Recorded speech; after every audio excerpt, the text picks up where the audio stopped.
my eye on the. I keep my dry. It's on my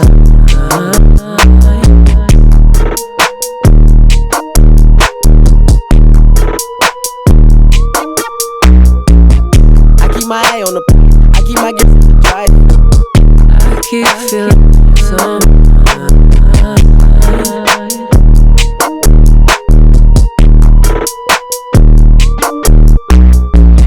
I keep my eye on the. I keep my dry. I keep feeling it's on And let's just talk a little bit from the book of Deuteronomy. And we have an identity crisis in the house of Israel, not on the level of understanding and knowing who we are, but in understanding how Yahweh Allah will establish us and raise us to rank and dignity as the holy people, as his chosen and consecrated people. Okay, so how do we get there? Well, when we go to the book of Deuteronomy, we find Yahweh Yakimaka Kadosh Leom Kasher Nishbolak Ki Tishmor Mitzvot Lihu Eloheka Wehalekta Bitraka. Okay, so he says that he will establish you. Yahweh will establish you. Yakimeka Kadosh Leom, as his holy, consecrated people, just like he promised you. Kasher nishbalak. But he says, Ki tishmor mitzvot.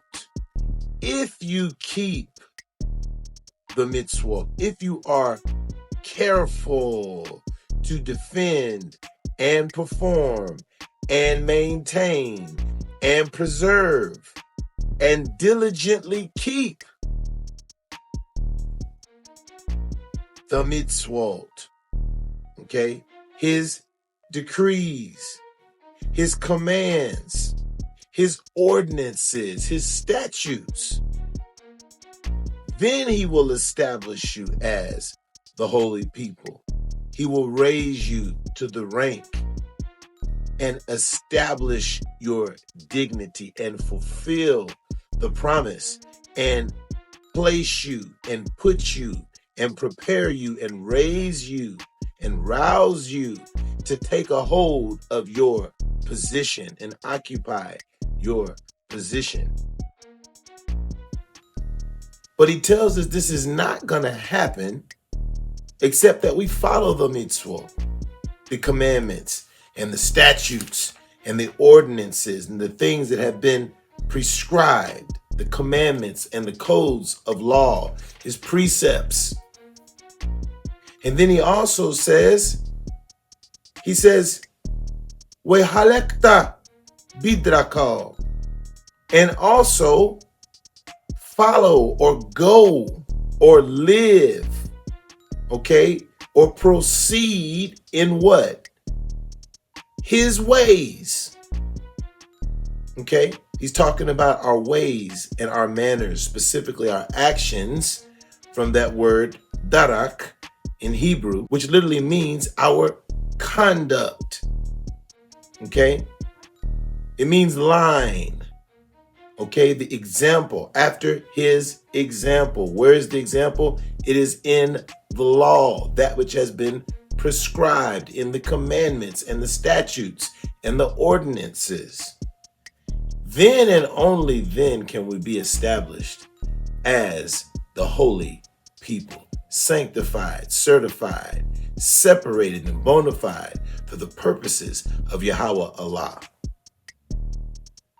So what should we be focusing on today?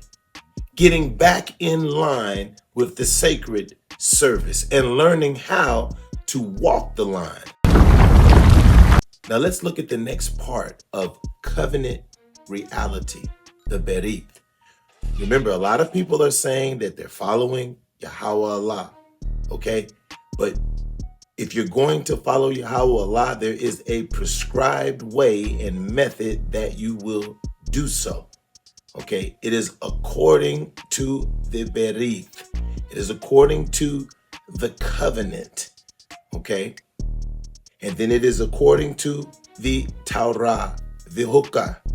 Okay? And according to the mitzvot. Okay?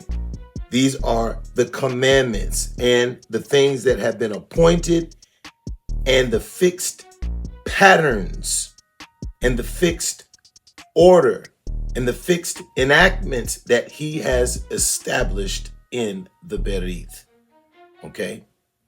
The mitzvot are our obligations and the prescribed terms, traditions, and commandments, and all of the things that are associated and attached to that. The codes of law and the precepts. So let's look at what happens to our person when we decide that we will do other than the Torah and the law that has been revealed to the prophets. Im lo tishmor hu Eloheka lishmor liasot kal mitzvotav vehukotav anoki metzaweka kal ha'ele hakelalot uba'u aleika vehisiguka. So he says, im lo tishmor. Okay? If you do not, tishmor, if you will not listen. Okay, from the verb shema. Okay, shin mim ain. Okay, if you will not listen, that verb, literally the root, the shoresh, means to obey, to truly obey, to listen obediently, and to discern, to hear. Okay, Yahweh Eloheka, Yahweh Allah. Okay. He says to lishmor, to what? Obey and to protect and to defend and to observe and to what? La'asot, from the verb osa, literally to fashion and to exercise and execute. Kal mitzvoto. Okay? Kal mitzvoto. All of his obligations and command. Prescribed terms. His tradition and codes of law, ordinances and precepts. Okay? He says, Hakelalot Uba'u alaika. All of these curses will come upon you. And then he uses the word, he says, Wahisiguka. In the root there is nasak. Literally, these curses are going to find you. And when they find you, they will be sufficient. And they will be capable and able to reach and overtake you, to catch you. He's describing the curses, okay? When we decide not to obey, when we decide not to defend and protect the Torah, and not to guard our hearts. Because remember, every act and everything that becomes of our life that is known of us publicly begins with a seed that's sown in the heart. And the heart cultivates those seeds and they manifest into the Totzeot Chaim. Last week we talked about it. Netzor libeka mechal mishmar. Notice we're seeing these same shoreshim, these same roots over and over again. He says, Ki mimenu Totzeot Chaim. Okay, from your heart, where your purpose, intelligence, and your desire, your passions, your inspirations, your inner man, your will, your understanding, and your appetites, and your emotions, and your comprehension is located. Okay, this must be guarded. He says, Yahweh Yakeka beshigaun ube warun ube timhum leba. Okay.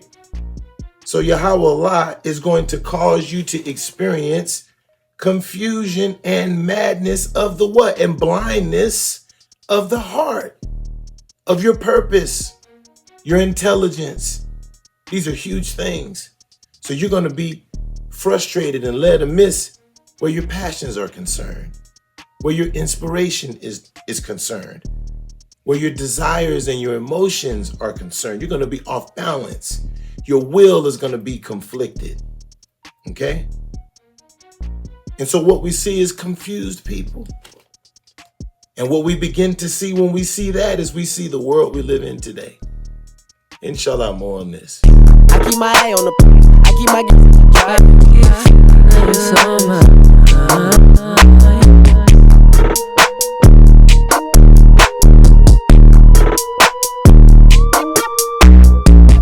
I keep my eye on the